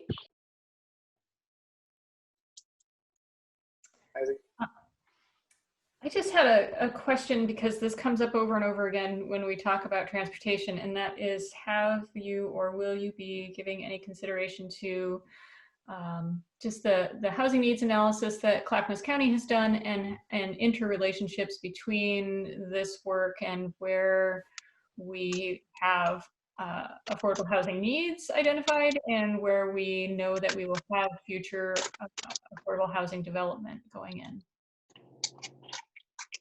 That's a really good question. And I know as a part of this, the future population, we use the travel model to understand that, but the travel model really doesn't have that layer of, where anticipated affordable housing will be. We are looking at various underrepresented populations. So a lot of our needs analysis did look at where existing people of low income live right now. And that's really to the kind of the level that we have looked to align our analysis, but not down to the kind of the granularity of what you're talking about, which is where the specific affordable housing properties are located. But I think some of that actually will end up coming out of kind of the public outreach, as in places that are really important to connect to and places that don't have good connections now. Thank you. Want to just direct your attention, staff team, over to the comment section. Commissioner Savas had an idea about partnership opportunities based on Councilor Morris's concern. So take a look at that. The next three hands that I see are Mayor Axelrod, Mayor Knapp, and then Councilor Sherman. And then I want to do a time check as well after those three. Yeah, thank you. Thank you for all the information and progress in all this. I have several questions. We probably won't have time to go into them, but one real easy one, quick one is, I didn't see in our packet, Karen, some of those maps that you had showed that with the colors and arrows and strategies, and that would be helpful for us. I don't, if maybe someone could route those afterwards. Yeah, so we definitely can provide the slideshow. Trent probably loads those up or sends them out. And I would also highly recommend, if you're sitting home having nothing to do, the existing conditions memo has a lot of detail in it, and with similar type of maps and tables and lots of information. Okay. And that's located on our website, the Transit Development Plan website. Okay, yeah, I think it might have been in the packet that actually Trent circulated around. I think there might have been a link to that. I'll go back to that. I'm very interested in this looking for land use strategies that support transit, which is really key. And particularly as we're beginning to incorporate House Bill 2001 and 3 in the strategies. And, for communities like West Lynn that have only very limited transit on our exterior boundaries, we're really worried about how we're going to incorporate this and not create a lot more cars and driving inner city. Our goals with developing our transit corridors or main transportation corridors like Highway 43 is to build up a Main Street type development and encourage some density in those areas so, that we can serve transit better. And so I'm really interested in how we might help sell our strategies together, because I think we're going to need to do that in that process, which is just sort of a general comment. One of my specific questions has to do with this last mile shuttle needs. And it seems to me that some of this last mile work is kind of low hanging fruit for some of our communities, where I think if we can address these, we can bring more people to TriMet. We can bring more people to connect into where we can have transit on our main corridors. And I get really concerned and bothered by when it says, like I saw on the West Lynn there, we're in that category of no target yet date for implementation. It's on this way back burner. And I just feel like, all right, here's going to go another 5 years where, we're not going to get attention to this matter. And I'm really worried about that. So I'm just wondering if you might revisit or rethink, or I'm curious, maybe not, we can't obviously do it tonight, but what is the deeper dive on the need there and approaches to the last mile? And can't we move that forward quickly, where we can get more people to at least where there's transit, help people get there so we can enhance the use? I just think that's something we should look at as a higher priority. So I think I just share a couple of things. One, I believe, and Christina can tell me if I'm wrong, but the shuttle planning for the West Lynn piece and that connection will happen over the next year. So that's one piece of it. And then with the the funding cycle, the STIF funding cycle, it's actually a 2-year funding cycle, which is kind of interesting. I think we're all used to like a 4-year funding cycle. So funding may become available to fund those shuttles that have been planned for at a slightly faster rate than maybe we're used to. But we really have to be able to see what, kind of the amount of money that would be funded. I think the second thing that I'd say is that, yeah, within this transit development plan, we are looking at that last mile, and we're looking at shuttles, but maybe there are also other micro transit or different ideas, other ways to connect kind of that last mile, and what are those kind of suite of tools beyond just shuttles. So I think that's the other piece. Well, I have ideas around that too, and COVID sort of interrupted some of our connection with Wilsonville on looking at SMART, and we've talked with Tom about this before, about ways we might be able to leverage and work with SMART and with our school district. Wilsonville and Westland shares a school district, and I've always been interested in getting out of this old contract that the school district has with the big yellow bus and try and maybe an alternative approach that we could work together and put funding and combine things. So I hope to still explore that, but I think we should talk about that later. Great, thank you. Mayor Knapp, followed by Council President Sherman, and then Mayor Hodson, if you could close and keep us moving. Oh, thank you. Having spent, I lost track how long, a year plus on the T2020 stuff at the regional level, I have to think about all the dialogue we had about 212 and the robust future that we portray for that as an employment center with a all modes transportation network that connects along that, and how that goes. That makes me start thinking then about, well, where are people going? And former Mayor Ogden and I of Tualatin had a lot of dialogue over time about the growth of industry between our two cities and what that implies about jobs long term. It seems like The two communities are on a growth arc to become a fairly significant employment center beyond the 48,000 something jobs we have right now between the two cities. That's a lot of people coming to work. And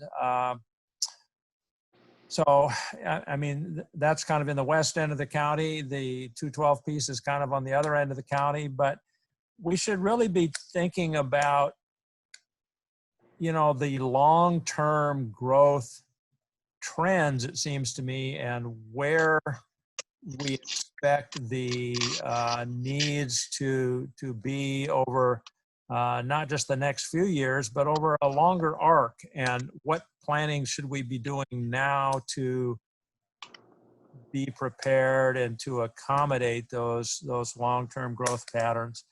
I'm not sure, just off the top of my head, you know, what would make the most sense to do that way.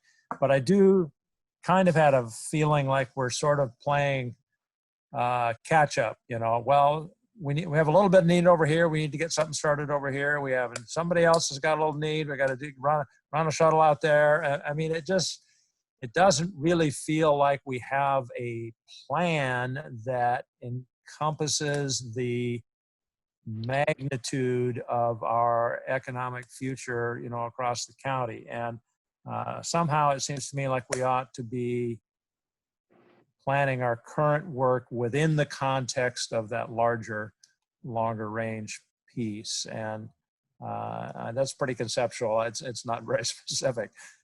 Just kind of thoughts that came to mind. Thank you.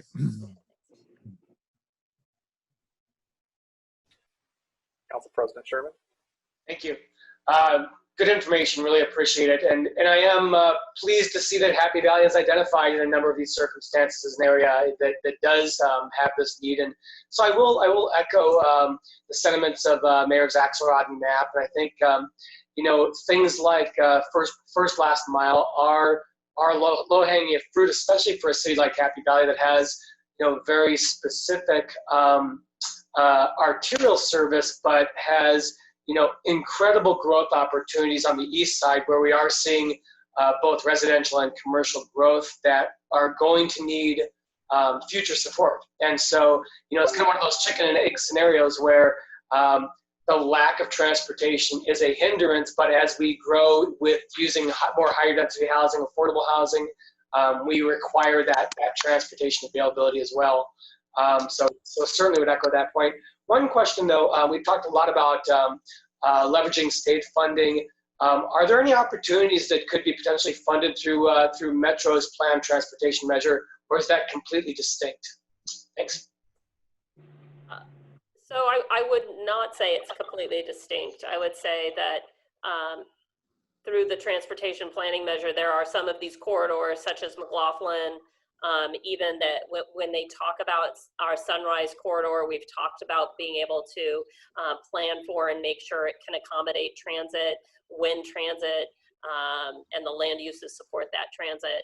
So I think there is some partnership that we really are looking at through that funding measure. All right, thank you. Mayor Hodson, before you jump on, I know we were going to hand you the bridge, but Council Lewis, I think, wants to reply to the Metro comments, and then staff, just more feedback by Commissioner Savas on where the shuttles can be particularly helpful. Yeah, sure. Thank you to Councilor Sherman's question. Our measure will invest in the infrastructure on identified corridors, or even future corridor planning, or better bus that's off of those corridors through the programs in infrastructure. The measure money will not be used to pay for increased service. That's a different kind of revenue than we anticipate raising. So the infrastructure needs, yes, there's a lot of opportunity there. But in terms of paying for a new bus, yes.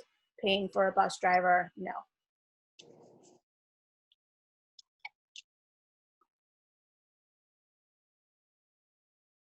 Mayor Hodson, the bridge is yours. Thank you. I guess I'll make a quick comment or a food for thought item about the last mile piece, and then we'll move into kind of wrap up session here.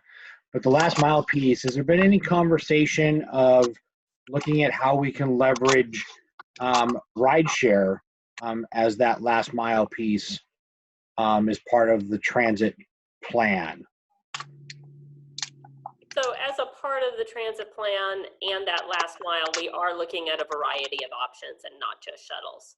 I'll have to look back and see if they're actually will be talking about rideshare specifically, but I can get back to you on that. Yeah, it was just a thought. I mean, it's an interesting component that is still out there and still going and whatnot. And how do you leverage that with pickups and drop-offs at TriMet stations or light rail stations to get people those last couple of, that last mile or two, whether that be creating a door-to-door service or partnership in that regards. It's just something that thought I'd throw out there. So thank you, Karen and Christina. Appreciate the presentation. A lot of great things happening with transit and connectivity in that regards, and getting us linked together in a better fashion. So thank you. Thank you. Great. We're going to move into updates and other business here to close us out this evening. JPAC and MPAC updates.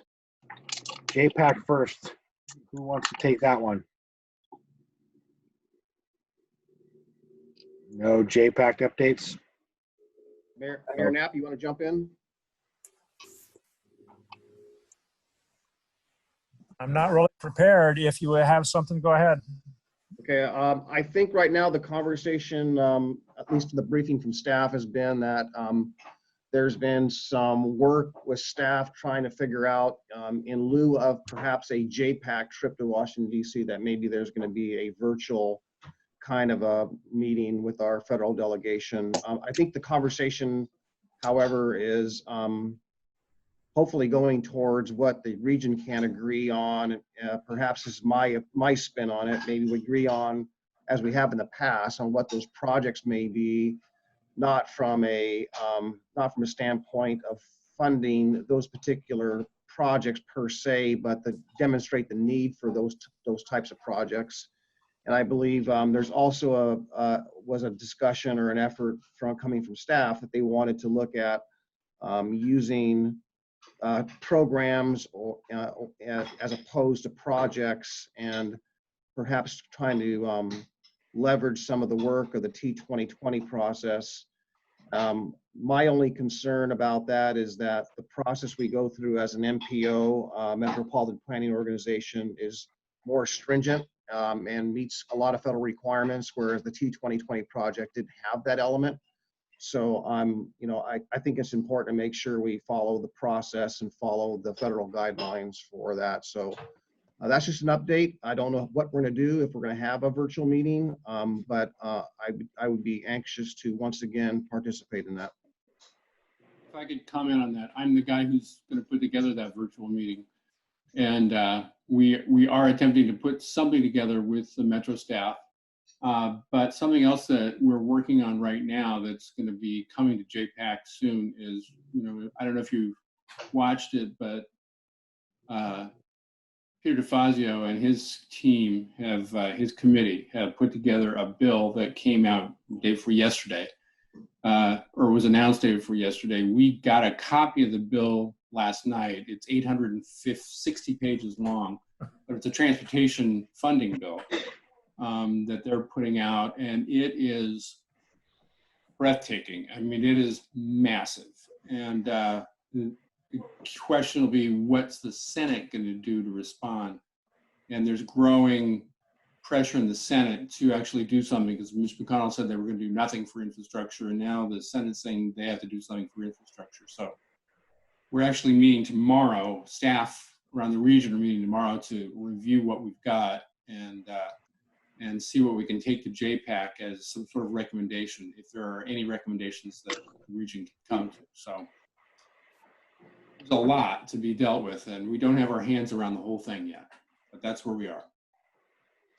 Tom, I'm surprised you don't have the whole, you're all caught up and read up already on 890 pages. You're right. I should be a faster reader, but my lips move when I read, so it stalls me. I did peruse about 100 of those pages, by the way. Yeah. Yeah. Is that skimming it, Commissioner Savas, or like, word for word? No, that's peruse. That's like a skim, and it actually is loaded with a lot of programs. I think it's a pretty fascinating package. I think it's got a lot of. There's something in it for everyone. Okay. Great. Any MPAC updates? Nope. Ms. Kohlhoff.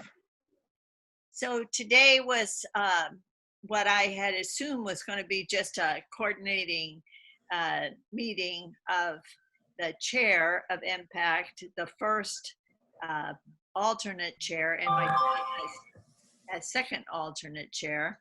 And it turned out there were about, 19 people. And basically, we've been canceled for months, and we're going to have, I can't remember, maybe 4, possibly 5 meetings for the rest of the year, which makes me grumpy. And in October, there may be something a little earlier, but in October, there's going to be a discussion basically to ferret out of people what they think the goal is of Impact, what we're trying to do there, and vice versa, what we would like to see. So we'll have to see what comes out of that. There were no really, from my perspective, good reasons other than, with the virus, there was a certain level of, how you are. Each of the tasks are super hard. Even simple things were super hard. So I'm hopeful, though, that we will get back in a groove, because I feel the real loss of the information coming from Impact and an ability to also give advice. I mean, that connection and relationship is not so great. Okay. Thank you for that update. Mr. Gronke. One quick addition to what Counselor Koloff said. I agree completely with your feelings. Impact is actually built into the current charter for Metro, but more and more as a member, I don't feel that our meetings are really accomplishing anything the way they're being run. And if they continue them in that fashion, I really question the reason for having them at all. Okay. There were 2 other aspects, and I appreciate the validation. There were 2 other aspects, and one was the idea of getting people who had not been part of the process, getting them into Impact, so that you in fact got a greater diversity and of opinion and insights. So that was one of the reasons, but that appeared to be secondary to just kind of a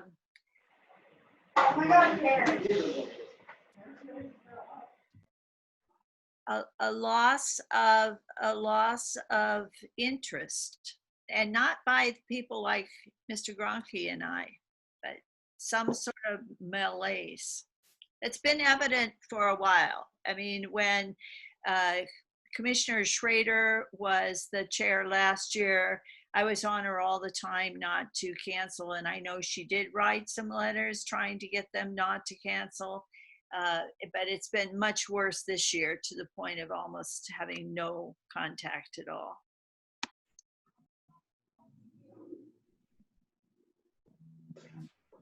Thank you, Councilor Koff and Mr. Gronke, for sharing that. I appreciate that.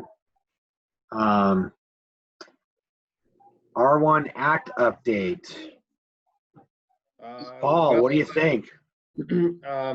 Mayor, you were there Monday night. At the conversation, the last 2 meetings at the Act has been focused on tolling We had a pretty in-depth discussion on that and presentation from staff on the tolling. More to come on that.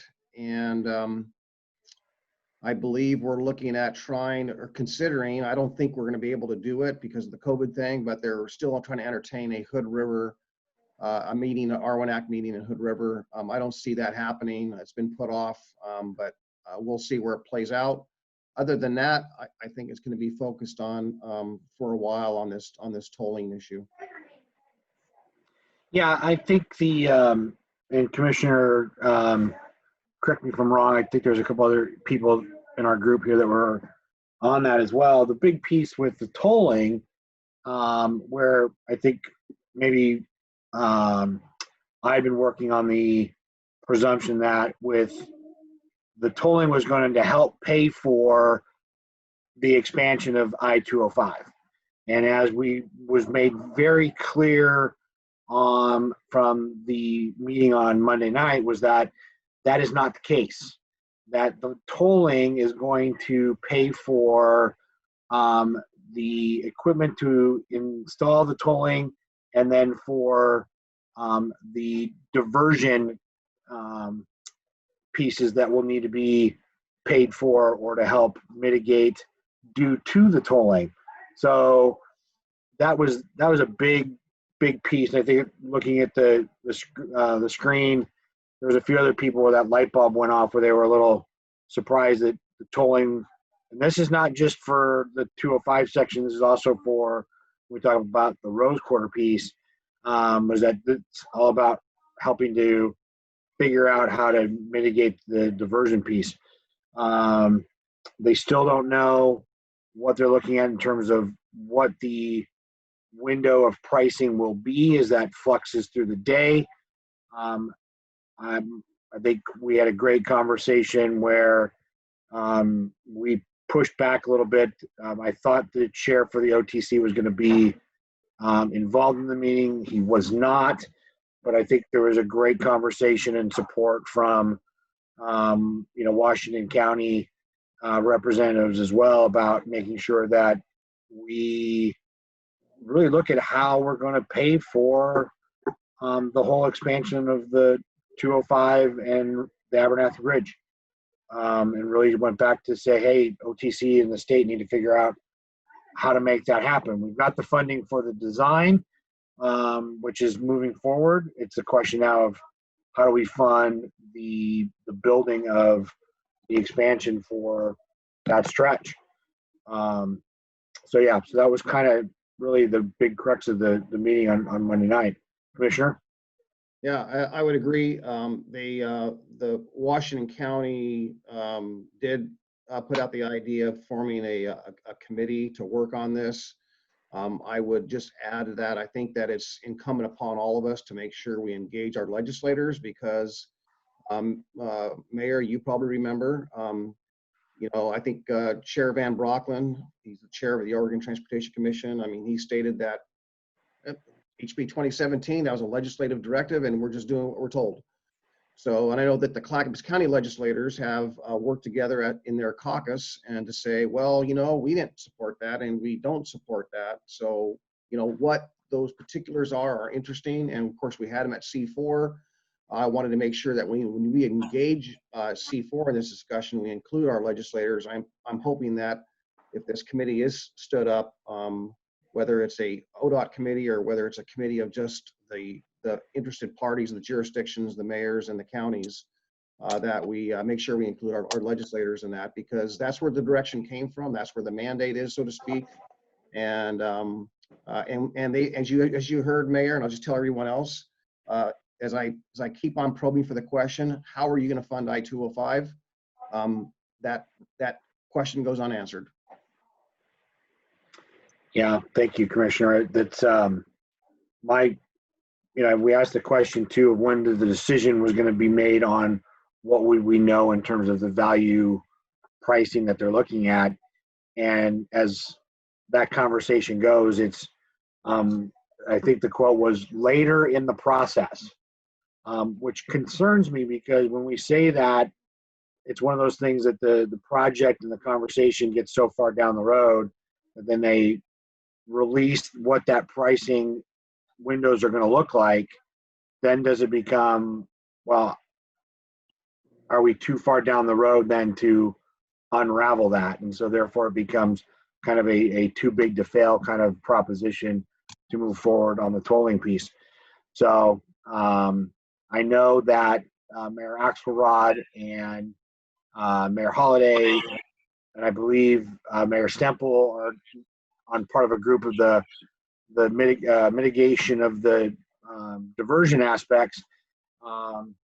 And hopefully I'll be joining that group later on here in that conversation, because I do think that Canby will be impacted, and truly think other areas of Clackamas County, and I think Commissioner Savas and I brought up, the Stafford area being another area that will suffer from diversion from the tolling piece. So more to come.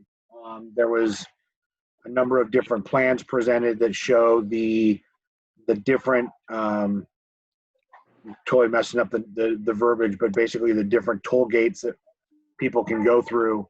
And there's currently 5 different variations that they're looking at right now as part of the environmental study that's being done. So they're moving quickly. We'll do our best to keep bringing information forward as we can. Councilor Kohlhoff, yes, question. No, just was going to underline what Commissioner Savas said. That's the second time I've heard that presentation, and in both cases, ODOT was absolutely tone deaf. No, whatever was said, they didn't engage with that data, and I think that it is toll 100%, and we'll talk to you and try to make you feel a little better about it, but that's what we're going to have. That's what we're going to have. Yeah, if I can close on it, thank you, Teresa, for that. If I can close on something, it's that in the compelling question, as far as timing, is that one of the slides included basically a timeline, a Gantt chart, sir, if you will.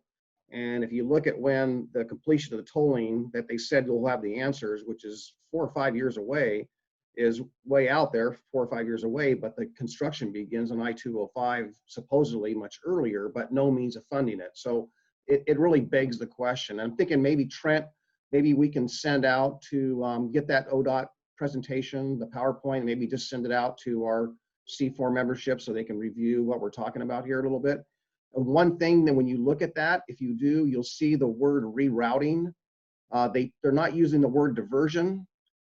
They have now they're using the word rerouting. So just be alert or aware that that's just a change of language, and I'm not sure exactly why. I think we've all been talking about diversion, like through Christine Lewis's neighborhood and others, the 3rd lane of I-205 going down Willamette Drive. But it's a big issue. But I just, yeah, I'll just stop there. Thank you. Mayor Axelrod's had his hand up a couple times. Well, yeah, I know it's getting late, and we've talked about this. We all know that this approach toward 205 was just a last-minute stab fix when we kind of, Clackamas County got burned when 217 passed and they removed I-205 project. Is it? We've heard this from ODOT saying, well, just tell us something differently. Legislature, if they just tell them something differently, is it worth trying to go back to our legislatures on this and try and get something done? I mean, try and get some language clarifying it, because it doesn't really, the information in there is not helpful, and it's not focused, and it's very vague. Yeah, I would encourage, just so I kind of mentioned, we need to get our legislators involved, and Mayor Axelrod, I would encourage you to, the next time you have your Metro Mayors meeting, is reach out to the Washington County mayors. I think there were a couple of them that spoke about it last night, that sit on the R1 Act, Mayor Canby, or Mayor Hodson as well. I would encourage all of you to get our legislators involved. Yeah, that's a great point, Commissioner Savas, about that, the Metro Mayors group, in terms of, I mean, that the I-205 and I-5 projects kind of impact, I think, almost all of those mayors. So great. Anything else on that particular of the R1 Act? Okay. Last but not least, other business. Does anybody have anything that you throw on the table or bring up at all?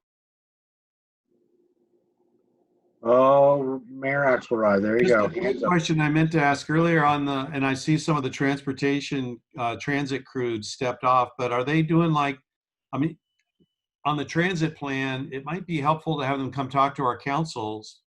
I'd be interested in that. And, you know, they're going to do this survey, but I'd like everyone else to hear it and the progress. And I just wondering if is that easy enough to do or get organized, or how we might approach that if we want to do that. I could probably answer that. So I had to push a little bit because it had limited funding for the measure for the study. So I had to push pretty hard just to get the C4 presentations. So it would be an added cost, but I will see if I'll ask that question. And Trent, could you help with that maybe at our Monday meeting? Convey that to our transportation meeting, and we'll try to carry that to see what staff's response is. I'm happy to help. If you could give me the detail one more time, please. I was updating the chat room. It has a link to the R1 Act presentation you were just asking for. So what's the specific ask here? Well, this one here was Mayor Axelrod asked the question if on the transit plan, the presentation we had tonight, if staff could make individual presentations to the cities. So I can touch base with that's them. an ask, and I'll look into it. I'll touch base with them. Yeah. Thank you. Trent, the link there is in the chat box there to the tolling piece. Yes, and I can leave the chat box up just for a couple more minutes as we close down here. Great, I appreciate that. I'm sure there's people are trying to cut and paste here as we're talking. Well, with that all being said, I'm going to conclude our meeting this evening and say thank you all for being here. Appreciate it. And stay tuned for a July meeting, possibly, maybe, sort of. All right. Everyone stay safe, and we'll see you maybe possibly next month. Good night.